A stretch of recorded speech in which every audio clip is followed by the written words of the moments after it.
Hey, this is AV from Abduction, and you're listening to the FANTASM Podcast. Phantasm. Maximum terror. That's your target audience, baby! Phantasm. And you know something? I sort of enjoyed it. Phantasm. Sell the metal! Sell the metal! Sell the metal! Sell the metal!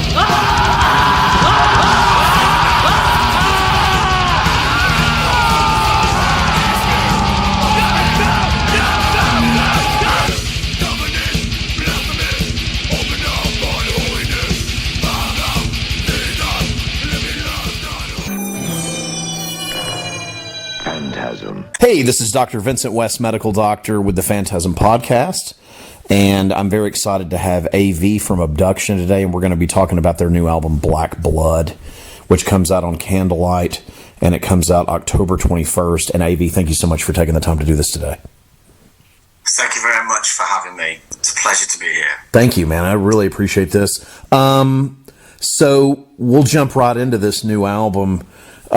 Let's see here. What can you tell us about the first track? If I can see this. Colonel's Crown? Colonel's Crown, yeah.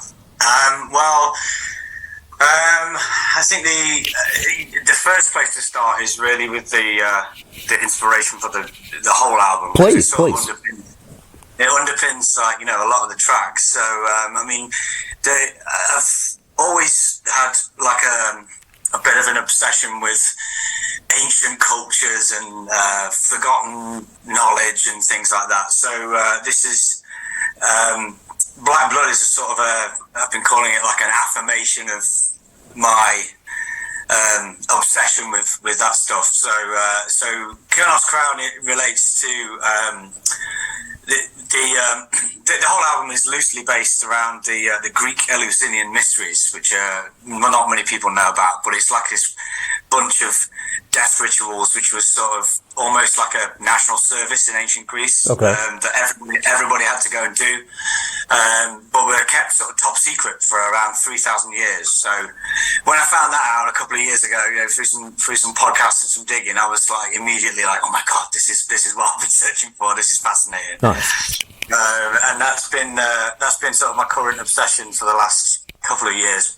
So Colonel's Crown is it's the first track on the album, so it needs to be a hard hitter, a strong start. So, but the Kernos is referring to the Kernos is basically like it's like a clay drinking vessel, which is shaped like a giant donut with. It's either a vase or a donut shape with lots of little, almost like little shot glasses made of clay around the top, and okay. It's like a communal drinking vessel for drinking this like spiked wine with hallucinogens that they used to use in these rituals. So it's a pretty important bit of like an artifact. So really, it just sets the tone for sort of accepting this ritual. The purpose of the ritual is to face death and no longer be afraid. That was the idea behind it. So it's really sort of the first thing to do with that. So using the Kernos as a crown is just like a metaphor, So raising the raising the vessel as a crown is like a gateway sort of metaphor. Yeah, so that's where that title comes from. But yeah, it needed to be a strong start. I wanted to try a few new things. So that track's got it's got few different vocal styles I haven't really done much of before on previous albums and stuff. So it had to be the first track. Really, that was the plan. Oh, that's great. It's a great way to kick the album for off. it too. So pretty cool video. Oh yeah, it's awesome. Yeah, very, very cool. Got to check that out. Happy with it. Yeah, it's amazing, and I love that it's the first track. It just kicks the record off great. And let's see, track 2, Dismantling the Corpse of Demeter.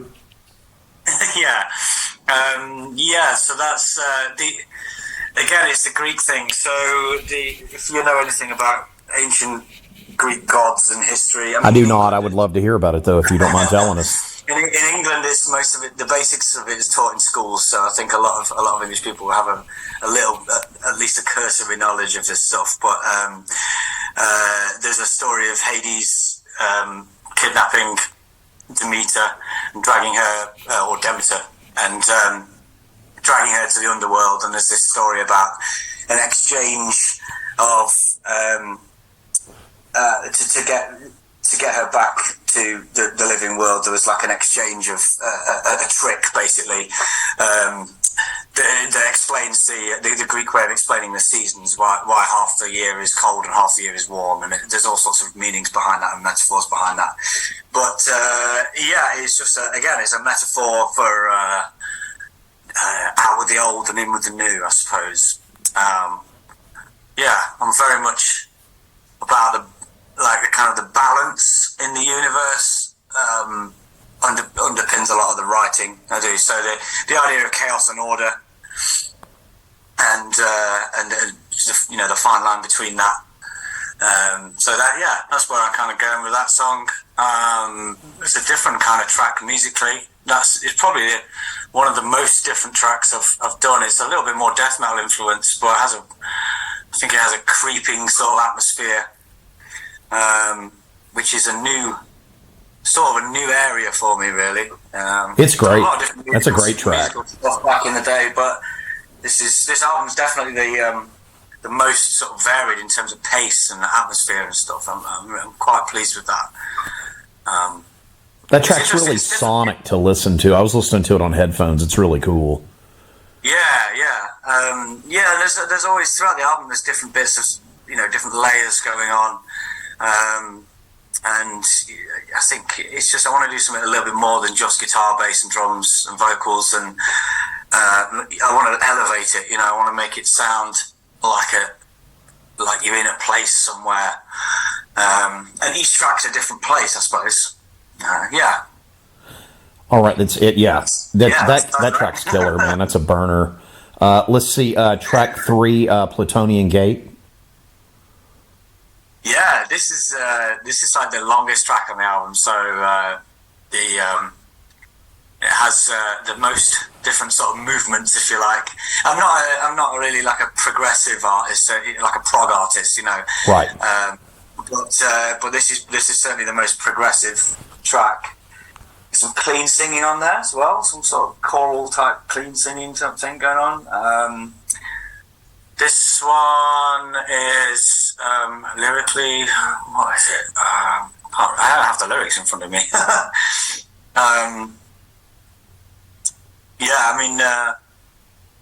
That's like the climax of the first half of the album. It's definitely written in sort of two sides, and for a vinyl for AB. It's amazing. But and this is definitely the climax of side A, and it's got this long, slow build up in the middle. On the previous album, we did a track called "Convulsing at Baalbek," and it has like I think the whole second half of Plutonian Gate is sort of like me trying to recapture that moment from the previous album, because it seems to be like a crowd favorite, but it gives me that song on the previous album. Just playing it live, it's almost like a transformative experience, man. It gives me shivers down my spine.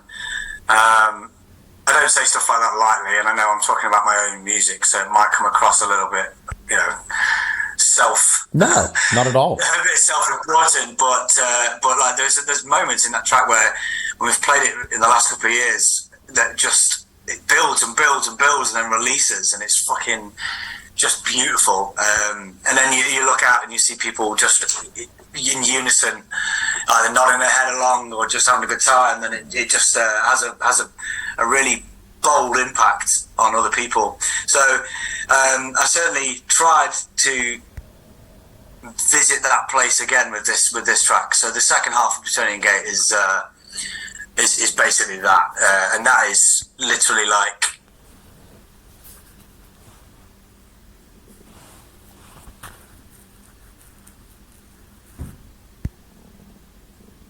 Are you still there? And being cast away into the void and dissolving into nothingness. That's what that represents. Do you mind going over that last part again? I lost you there for like a few seconds. I don't know what happened. Well, yeah, so it's like, in relation to the Greek rituals that underpin the album, it's like the part where, so they would take this, they would imbibe this wine and have psychedelic experiences and face death and no longer be afraid. That's the idea. And so, and if you've ever done DMT or anything psychedelic, you know that there's all these stories about meeting fairies or beings or, you know, reptiles. There are all sorts of different accounts.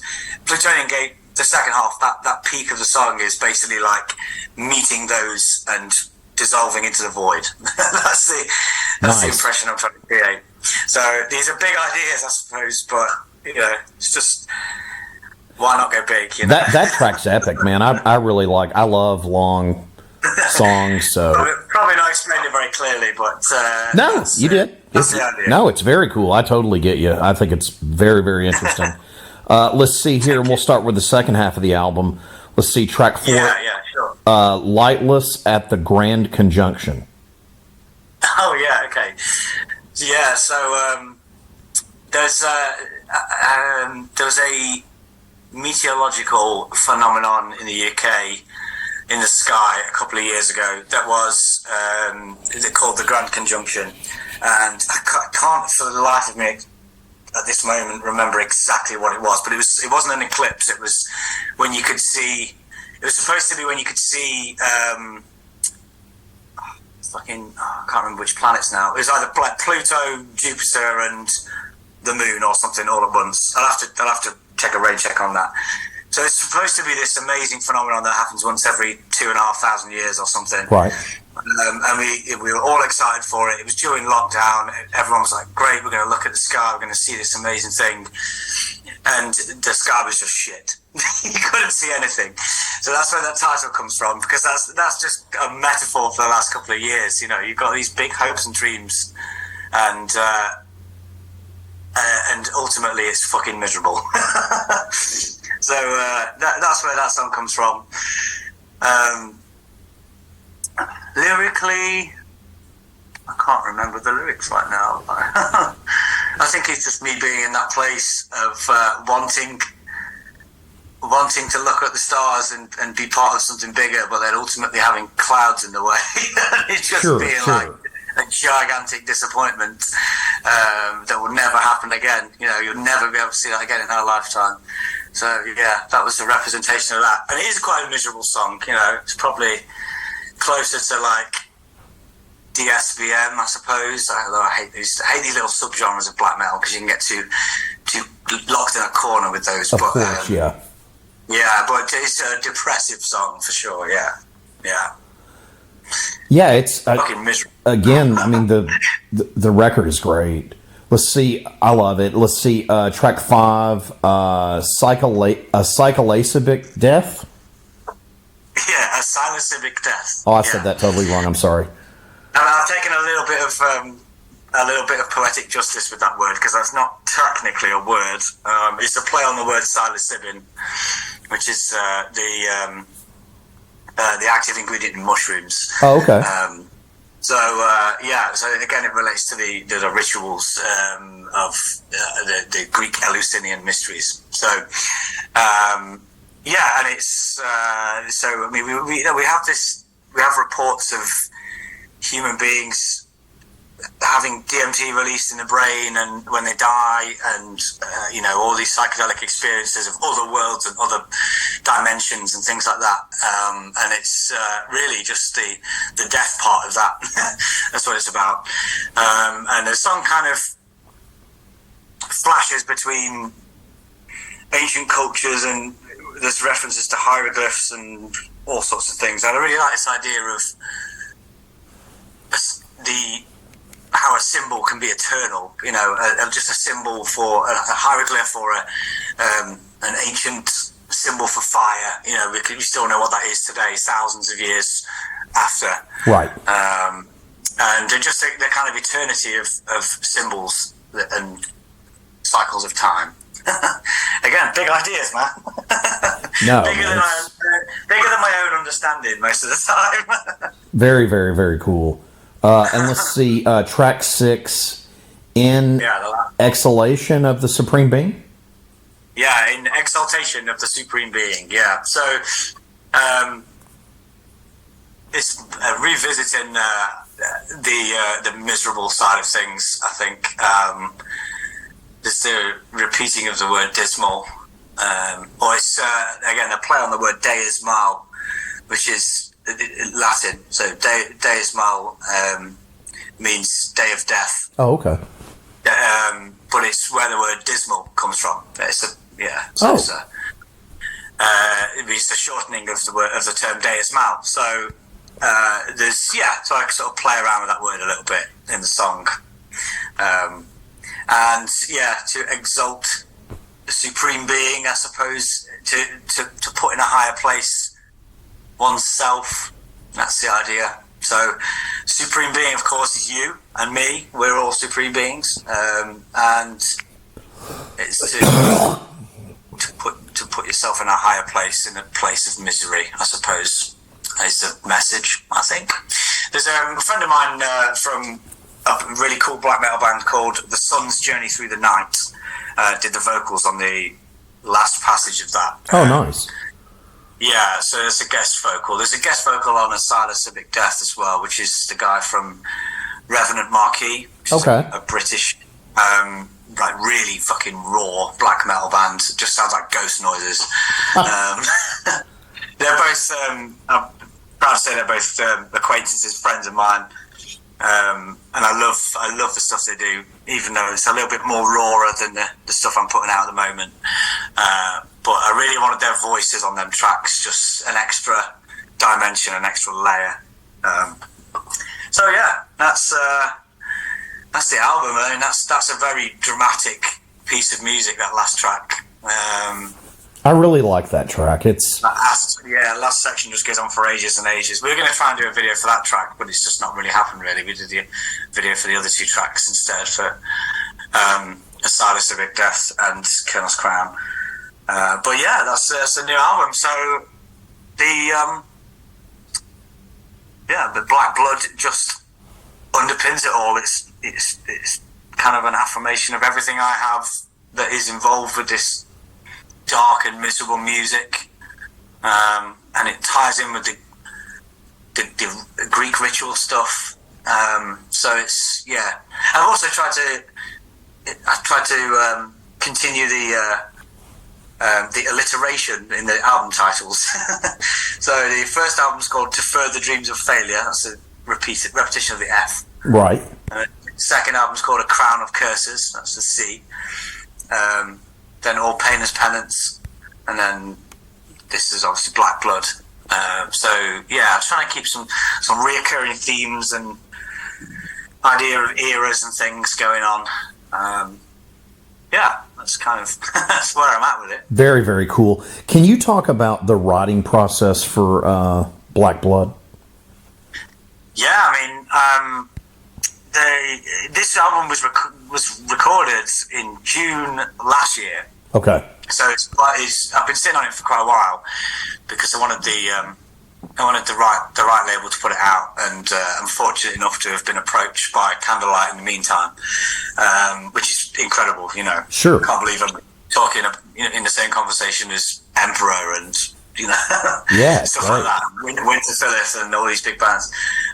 So that's incredible. But yeah, so I had it written early last year, and the writing process is I do it all at home by myself. Nice. Abduction is pretty much just me, and it's all me in terms of writing and ideas. The live band is some very close friends of mine, and they help me to perform those songs live.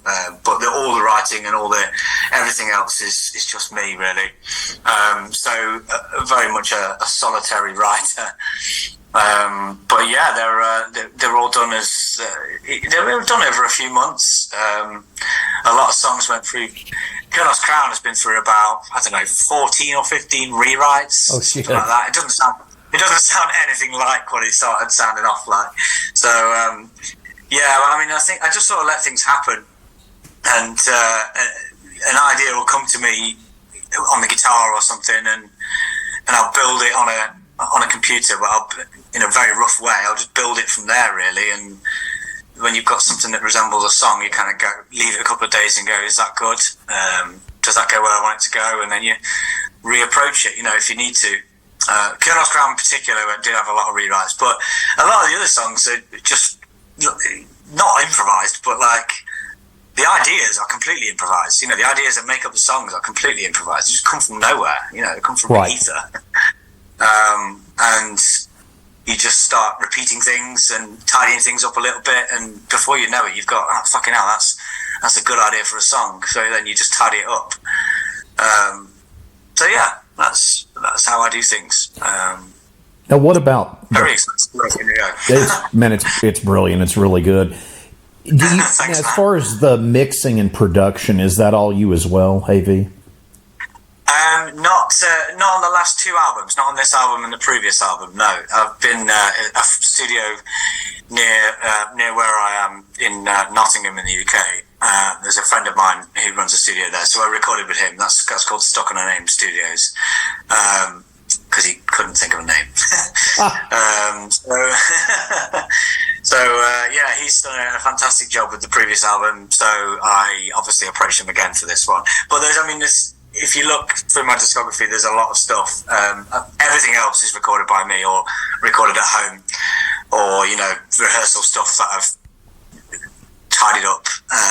So yeah, it's basically normally all me, apart from the last two albums. Now the last, I'm sorry, the last one, no, carry on. And then this one. Do you have the final say on the mix?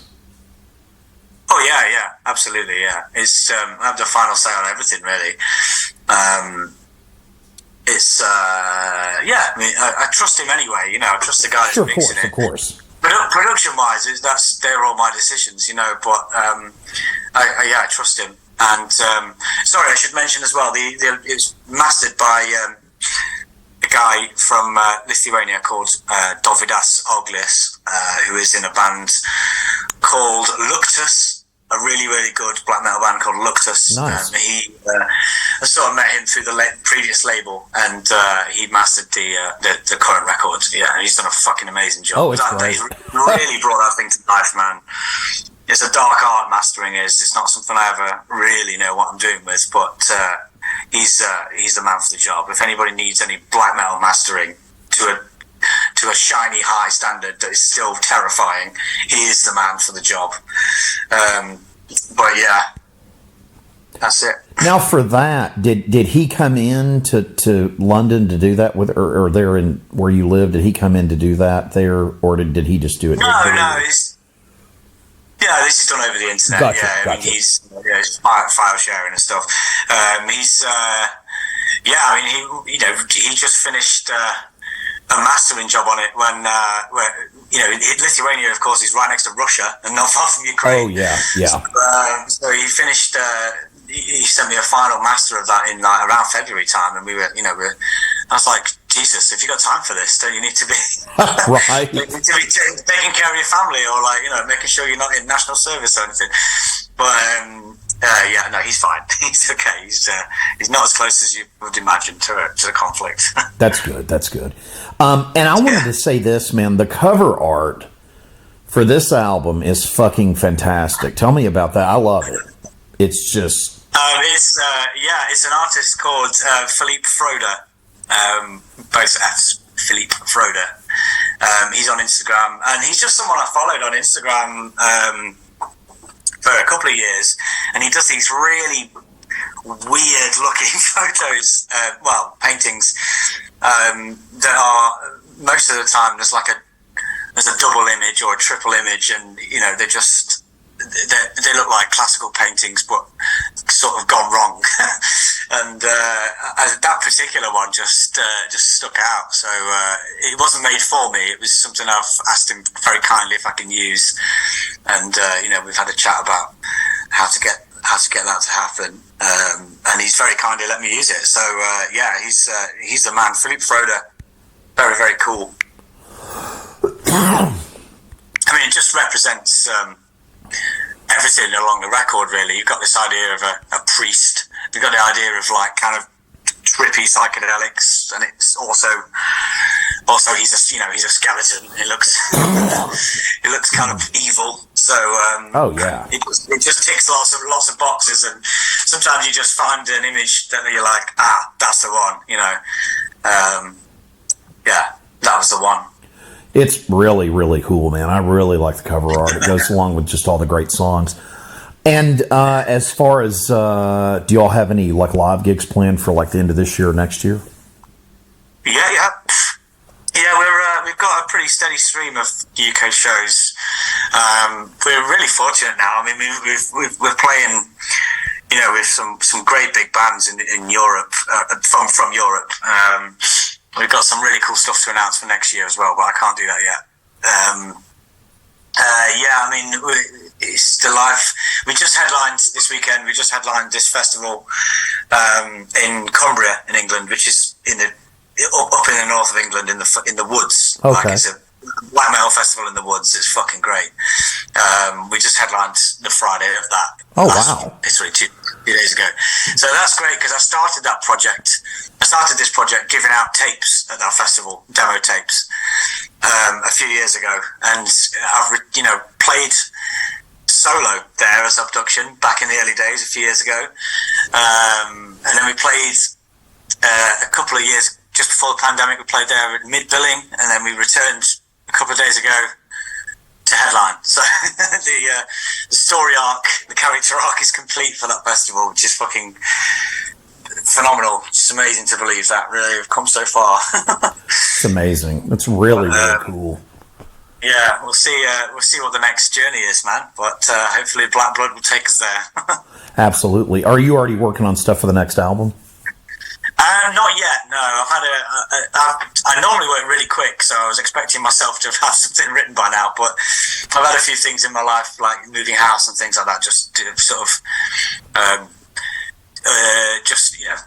bumps in the road a little bit, so I'm not ready to do that yet, but I will be very soon. Yeah. Well, hey, man, this record is killer. Kids listening, go buy Black Blood from Abduction on Candlelight Records. It comes out October 21st. It's fucking great. It's fantastic. AV, thank you so much for doing this today. I really appreciate your time. Hey, no problem, man. It's been great to chat. Phantasm. And you know something? I sort of enjoyed it.